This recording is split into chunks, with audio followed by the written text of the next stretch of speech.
Harris County, Houston, we have a tremendous deficit problem.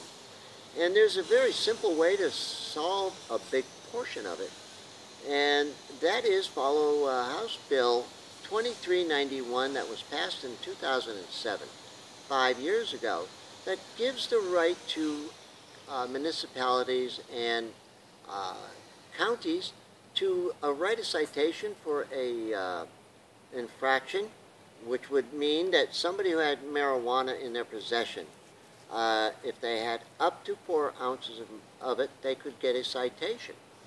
If somebody wrote a bad check for less than $500, they could get a citation. Somebody had graffiti on a building.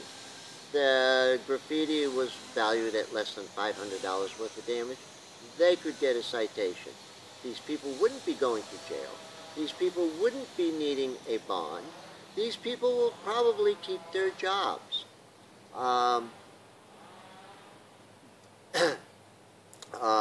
In doing that, they don't lose their health insurance, which is the start of a downward spiral in somebody's life.